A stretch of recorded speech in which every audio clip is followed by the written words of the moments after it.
Hello everybody, and welcome back to another episode of Game Chat. It's been a while since I've done one of these. I've been busy. I'm in a new house now, so I apologize if it's a little echoey. I am getting some soundproofing foam that will be here next week. Until then, let's discuss the newest, dumbest gaming controversy, which brings me kind of to an entire point of more so stop comparing games to each other, but let's get into that later. So, the new controversy is Lawbreakers, a brand new arena-style shooter, has just released its open beta. And already people are starting to compare this game to Overwatch. Let me break down both games for you. By the way, there will be a comparison video in the background. Half of this video will be Overwatch, the other half will be Lawbreakers. I'd like you to try to see if you can figure out which one's which, and, I don't know if you can because they're so similar. Let's start with Lawbreakers. Lawbreakers is an arena-style shooter a la Quake and Unreal Tournament. It features several different characters, each with slightly different abilities. One team is called Law, the other team are the Breakers. Both teams have the same sets of heroes, however, they just have different skins because they're supposed to be different characters and have different voices and things like that, as well as their own different skins. Each character has two different abilities and one quote-unquote ultimate ability that allow them to progress throughout their tournament. The game modes consist of things such as capture the flag style modes, team deathmatch, frag ball, as well as a blitzball game mode, which is just a capture the ball to the enemy team mode.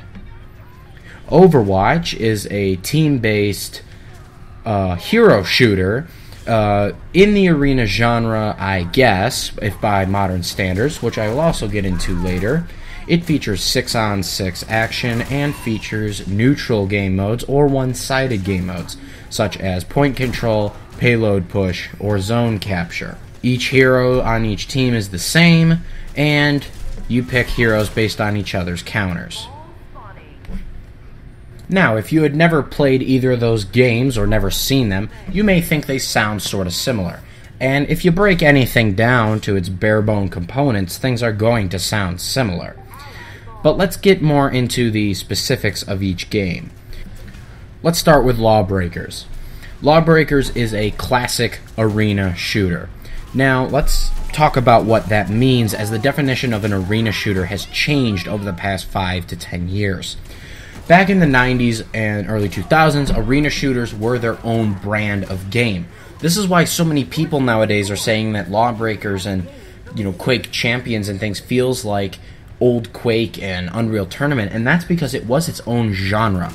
Back in the day, technology wasn't good enough to create, Call of Duty and Battlefield in these games of these huge scale, so they broke it down to simple, fast-paced gameplay that became the arena genre. Games were similar in the aspect that you were running around, picking up multiple weapons at a time, picking up armor and ammo from the ground, shooting, jumping around, the rocket jump came out of this, things like that. And each game had their own quirks. I mean, Unreal Tournament was one of the first to invent vehicles, and Lawbreakers has their own sort of abilities bringing to the game. But it is a classic arcade arena shooter, which is why I'm very annoyed when people say things like, oh, I don't like Toxic, which is another arena shooter that just recently launched, because it feels like Unreal Tournament, and the idea is it's supposed to. It's a genre of games that's sort of gone away nowadays. People are more into realistic shooters, and they're trying to bring it back in some aspect. And I think Lawbreakers does that well. This is not a Lawbreakers review video. Someone, I think, on this channel will do that eventually. But not me. At least not at this time. So, when I say it's an arena shooter, that's what I mean by it. Nowadays, arena means something different. Arena means battle on a fixed map. Things like Halo, Call of Duty, Destiny's Crucible mode, these are all arena shooters by today's standards. You're set into an enclosed space, there are places you can play and places you are not allowed to play, and you fight along these set strict paths of the map. Something like Battlefield is not considered an arena shooter. Yes, you could be like, oh, well, it's just a very large arena, which is what we don't really consider, but more so, Battlefield and games of that like allow you to go wherever. If I manage to get to the top of a building, I can stand there. In Halo or Call of Duty, there might be a ledge I can't get over, or a door I can't walk through, despite the fact that the map looks like it in the artistic style. Overwatch itself fits into the latter of these two descriptions. There are places on the map you're allowed to go and places you are not. You are fixed into this set map. Now, that is also true with games like Lawbreakers, and that's kind of where the term comes from, but by today's standards, the word just arena shooter does not necessarily describe the same type of game. So that brings me to Lawbreakers in depth itself. It's a very strict, old-school arena shooter. This game doesn't allow you to pick up new weapons off the ground, and it doesn't allow you to pick up armor or anything, but it goes with a more character class choosing. Similar to Overwatch in that aspect, sure, but not really that much the same. Each class of character has their own set of abilities, health pools, strengths, and weaknesses, as well as weapons. They also have some sort of ultimate ability. Some characters, it is more like an ultimate, a very large, powerful thing that builds up over time, versus some other characters where it's just a third ability that they have. The game plays very much like old school Unreal Tournament or Quake, as the characters are moving at incredibly fast speeds, in some cases even flying around as the middle of the map features low gravity, and it's constant frag on frag, as well as neutral objective modes, such as grab the ball, take a core back to your base. I believe the full game will have, your basic team deathmatch modes and things like that, but that is the kind of game it is trying to be. It is a game genre that's dying off, and they're just trying to bring it back. Overwatch is an entirely different game. This is a hero shooter. It is based entirely on picking what hero, your team composition, how to work with the maps, your own playstyle, strengths and weaknesses. Characters are very well rounded in the fact that they have their own counters and their own abilities and strengths and things like that. In Lawbreakers, it doesn't matter. You can all pick the same character if you'd like, and you can still dominate the other team. The characters are more so just for fun, and while you can strategize, and I'm sure there are and will be pro teams or semi-pro teams that do real strategies, in the essence of the game, it doesn't really matter. Any character can be just as good as any other character, whereas in Overwatch, each character fulfills a specific role. Now, there are all sorts of, skills and things around doing different things with that role, but all in all, a character does what a character does, not necessarily something else. Also, it's very one-sided, usually. You have one team attacking, one team defending, there's the end of the game, with the exception of competitive, where you then switch sides and continue going. It's not based around just getting kills. It's not a traditional first-person shooter. A game like Overwatch wouldn't work well with a team deathmatch type game mode because everyone would just pick a high-health hero who doesn't die a whole lot and just gets some kills, versus trying to balance some skill and damage versus health versus healing versus all sorts of things. This ultimately brings me to my whole point. Games inherently aren't similar, and the Overwatch community, Overwatch is a great game, and I love it, and I'm great that the community is so big around it.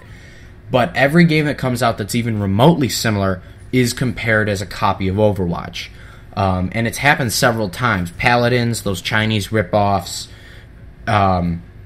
Lawbreakers, Battleborn. Now, in the case of the Chinese ripoffs, those actually are Overwatch ripoffs. I'm not saying that necessarily everything on that list is invalid to say that it's a ripoff, but like Battleborn, for example, is a MOBA, which have been around for a long time. If you want to even say even closely, tell me it's ripping off Smite or League of Legends. Don't tell me it's ripping off Overwatch.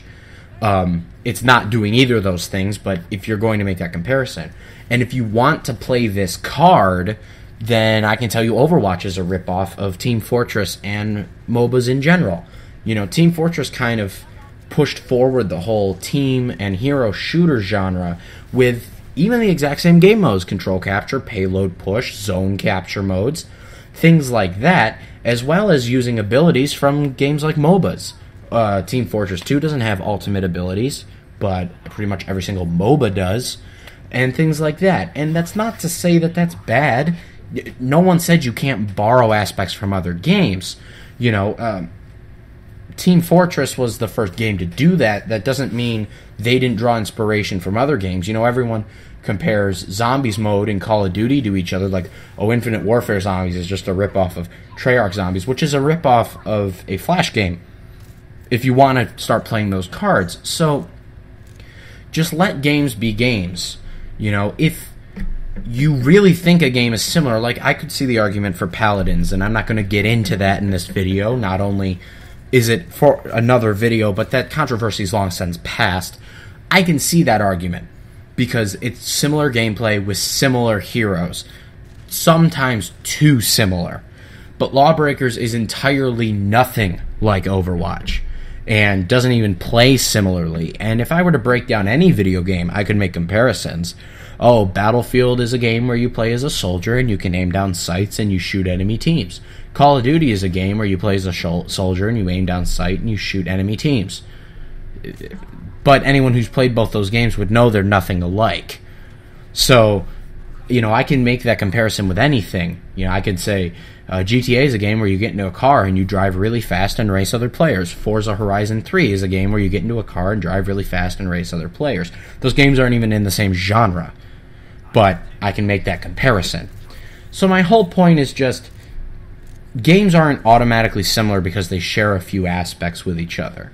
Games are similar when they actually start copying each other, but there are also different genres of games. A shooter game is most likely going to have aim down sights. It's what we expect nowadays. But does that mean that every game is ripping off, you know, what was it? I think Medal of Honor was one of the first games to have aim down sights. So we'll just say, does that mean every single game is ripping off Medal of Honor? Does that mean every racing game is ripping off, like, F-Zero or whatever the first racing game was? No. They're a genre of games. You know, Need for Speed is very much like Forza because you drive fast and race people. No, duh, it's a racing game.